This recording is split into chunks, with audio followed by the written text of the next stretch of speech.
And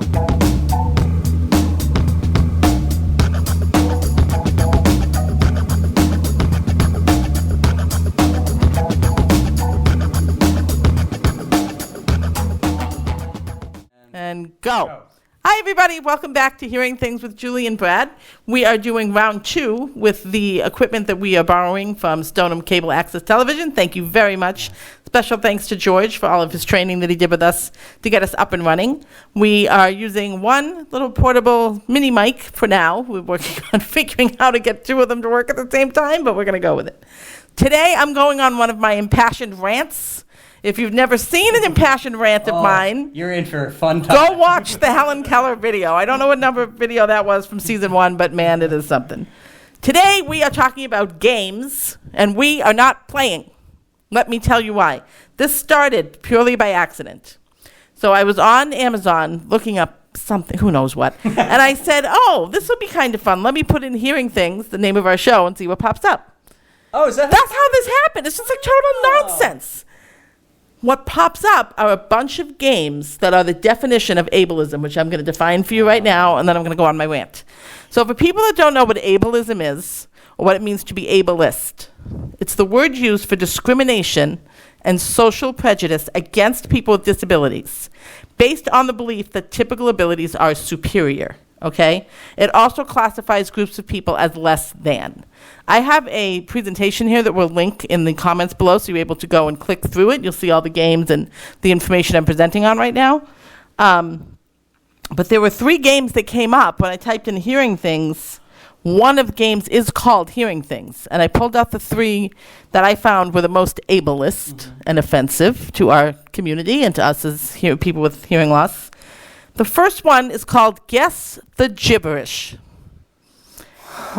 Okay. You want to know how to play, Brad? I'm going to tell you how to play. How to play, Julie. There's a timer that you flip. Okay. Then you hold up a card that other players can see the gibberish side. Okay. And everyone else has to guess the phrase before the time runs out. So, for example, the one card that shows on the box is shoe, car, hush. Shoe, car, hush. Sugar rush. You're trying to figure that out. So this I have major problems with because so many people with or without hearing loss have difficulty with articulation for a number of reasons. Neurological, injury, traumatic brain injuries, fine motor issues, hearing loss, being able to hear only so much to make those auditory sounds to be able to communicate verbally. This flies in the face of that, and I find this completely obnoxious. I looked at the reviews, because I wanted to pull out some key phrases from some of the reviews I read. Yeah. And this one particular review talked about how fun it is to decode gibberish phrases into understandable sentences, and that it is surprisingly challenging and hilarious, often leading to humorous misinterpretations. As someone on the other side of that table, when I can't hear something, when things to me sound like gibberish, it is the furthest thing from a humorous misinterpretation. Any game based on miscommunication to me is extremely misguided and very offensive. Someone decided to make a joke and call it incoherent, H-E-A-R, in their review, and how it was, groups of sounds were too far-fetched in most cases to figure it out. My whole life and yours is based on sounds that are too far-fetched to figure out. And the fact that this was made into a game for others' enjoyment really sparked my ire, as you can tell. Lower the mic a little. Lower the mic. It's starting to get crazy. You're yelling at people's ears. I'm yelling at people's ears, and I will continue to yell, because it gets worse. I rank these in order from worst to best, or worst to... Best to worst? I mean, like least offensive to most offensive. Okay. So you think I'm yelling now? Just wait until number 3. Keep the mic down then. You hold the mic. Okay, there you go. I'll hold the mic. Get it out of my hands. Okay. The next one is what started it all. It's called Hearing Things.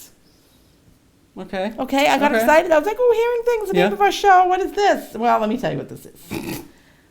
Hasbro published this one, and I really think they're going to be getting an email from me. Interesting. It's a whisper challenge. Oh, come on. You're guessing what you think your teammate is saying by reading their lips. It gets better. Wow. While wearing noise-canceling headphones. This ill-designed, ill-advised gameplay is basically what our life is like on a daily basis. And people are choosing to use this for entertainment. It's not fun, people. It's not something that we can take off and never have to deal with. No. So the fact that it is being used as fodder, as folly, is incredibly offensive. Mm-hmm. The game headphones limit the player's ability to hear what their teammate is saying out loud, and people find this funny. One of the reviews says, it makes people laugh because others have trouble figuring it out. I don't find anything humorous about either one of these games so far. Some people may be watching and thinking, oh, you're being overly sensitive. Well, I challenge you to walk in our shoes for a day and tell me if you would then still find this funny or humorous. Then we got to this one. She's just getting started, people.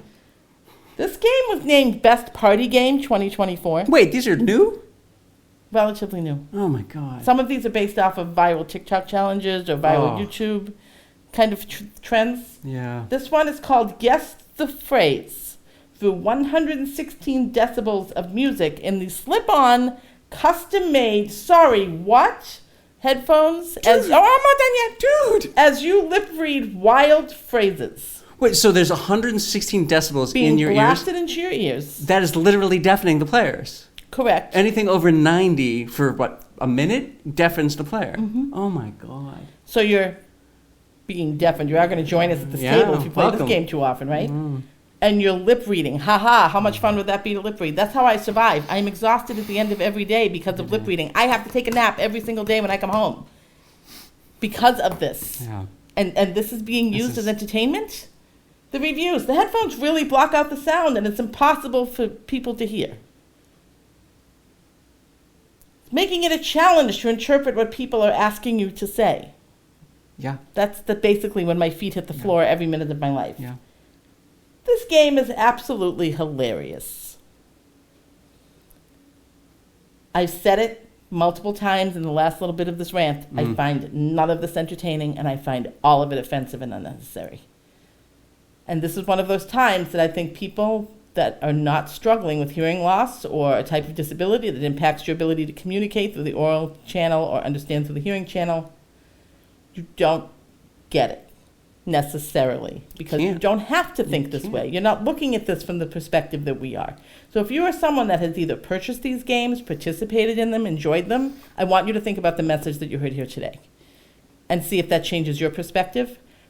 I found this incredibly offensive. I am curious to do some more research and see if there are other games out there that are as ableist in their style, connecting to other types of disabilities, or is hearing and seeing probably the two most common that are targeted in gameplay, right? I'm not sure they're selling inflatable wheelchairs to play wheelchair basketball with, right? I mean, I'll go there. I said it. I said what I said.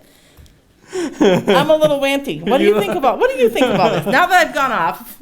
I think it's demeaning. I really do. I think it's definitely demeaning. I think that I don't know about you, but when the first one was talking about what I read a book by Gerald Shea, who was talking about something called lyricals, where something like that happens, where he hears different words instead of the correct word. Do you get that? Do you get like different words versus what people all the time? So I am playing a constant game of what's going on every time I listen to someone speak. I don't get words. I just get the sounds. So like I don't get like that game doesn't understand my deafness because I don't get the wrong word most of the time. And there are occasions I just get like unintelligible phonemes, just sounds that I can't make out. So I don't get that. And I will say I understand to some degree where this is coming from because as in the in-group, I think if I misheard something that you said, we would find it funny, but it's also because of we're the in-group. This is inviting people to make fun of us. It's kind of like I can make fun of my brother, but you can't. Right? It's that kind of thing. So it's the privilege, the entitlement is insulting. So it's just, the only other game I can think of is Blind Man's Bluff, but do you play that anymore? Sight impaired, I don't know. I mean, I don't think you play it anymore. So it's disheartening to see that was one of the last one, the one that she was really snarling about was the best game of last year. Yep. And that's sad. That's party game of 2024. And I think that's where I feel so hopeful for our show and everybody watching, not because You get to have a lesson taught by Julie. But like now you go forth and hopefully you keep it in the back of your mind and you take this awareness of ableism into your daily life. And you may not catch everything, but at least you're thinking about it. And that's why I think we have a chance to really help the community, those in our community and just circling it, and people not even thinking about it. Because this shouldn't have happened, and it happened because not enough people talk about hearing loss. So that's where I'm excited for what we can do. I am very heavily considering sending some emails to these companies and asking for explanation as to game development considerations going forward, etc. I would do inflammatory. it and report back. I mean, we can report back. Absolutely. And that way we can see see if we get a response. See if we're respected enough. If our different perspective is respected enough by corporations that are putting out this material to respond. And will they respond in a way that is non-patronizing? Yeah. Because that's a whole other show. That's about 6 more shows of patronization of disabled people. But I'm not going to go there today because I'm already pretty fired up. She's all riled up. So I think this was great. I think I like being able to bring this attention. I had never heard of it. I love the fact that our show title is a game. I hate the game. I hate the game. It's important. I had never heard the term ableist until like 5 years ago. And there's also the hearing impaired like subset of that is called autism. So auditory, so autism, where you have patronizing beliefs about hearing. And these are all great examples of autism. For sure. Should we lighten it up?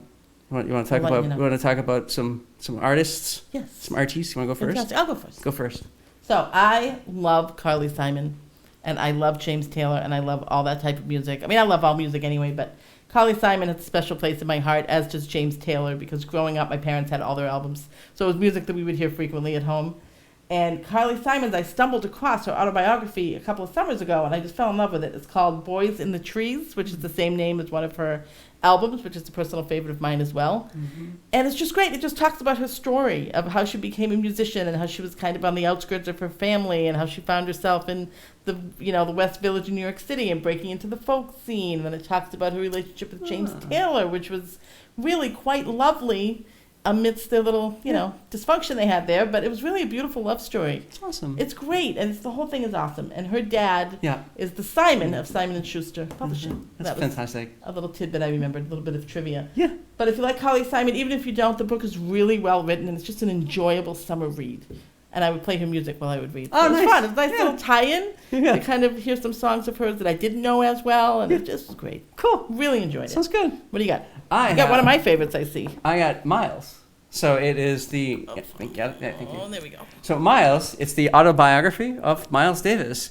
And it's a really interesting style. It's written like jazz. It's like it's almost like a stream of consciousness.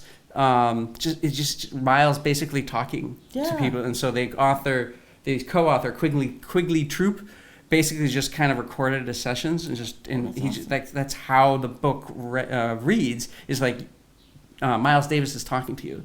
And it's really interesting because he's such a huge artist, but he changed so much from the beginning to the end of his career. And this was the book that really introduced me to the different shades of racism, because he hated Louis Armstrong, because he thought Louis Armstrong... Didn't know that. Thought he sold out? ...was clowning to the white man. Get out. It's a fascinating topic. And he's not wrong, because in the end of his career, he was really surly. I can't remember if he joined the Black Panthers, but if he didn't, he would have been a perfect member. And if you don't know much about the Black Panthers, you probably only know that they're very violent, but did you know that they gave free lunches to schools in inner cities? That's one of the things they did. So, but all anybody focuses on is the hostility, is the militant Black person. And so Miles Davis, it was a fascinating book, and I will say that he makes Samuel Jackson's favorite word very popular in this book. He's dropping that every other sentence. So be warned, if you don't like cussing, this is not the book for you. But if you like jazz any kind of jazz, because jazz definitely changes. I'll have to check that out. Pick it up. He's one of my It's great. favorite jazz musicians. Yeah, I he's mean, awesome. Miles Davis is the essence of cool. Yeah, well, there you go. I mean, he really is. Right. Didn't he have an album, The Art of the Cool? Is that Coltrane? Oh, it's Coltrane. That was I'm getting Coltrane and Miles Davis mixed up. But Well, I they listened were to them all together. growing They were up. together. My youngest brothers are professional jazz musicians, so jazz was very big in our house also. Very lucky to have grown up with so many musical influences all around us. It's pretty cool. But yeah, I mean, just Yeah. look at the cover photo. I mean, he's just... He is not pleased. He is so cool. I want to hang is out with cool. him. Yeah. He's so cool. Well, Great. that's All really right. Well, that's interesting. it. So, hopefully, we will have worked out the audio and the Mm-hmm. visual things. Let us know. I mean, we do definitely want feedback of the topic and the lighting. 'Cause Absolutely. We're kind of learning on the job, and I think that's one thing that we want to keep. We want to up our game Yep. with topics and shows and hardware. But we're not professionals, and we're just trying. We're trying to learn as we go. Learning as And we so go. Any advice on topics or hardware? So I would love people watching that if you've seen the show that came before this one, that was our first Yeah. pass at recording with this equipment. So if you could send us some notes about, you know, the lighting and the background and the focus and all the, and the sound quality, if you have a chance, that would be great to compare the first to the second to help inform us as we go forward. That would be fantastic. Yeah. All right. Thanks, All everybody. right. Well done. Thanks, everybody. Bye.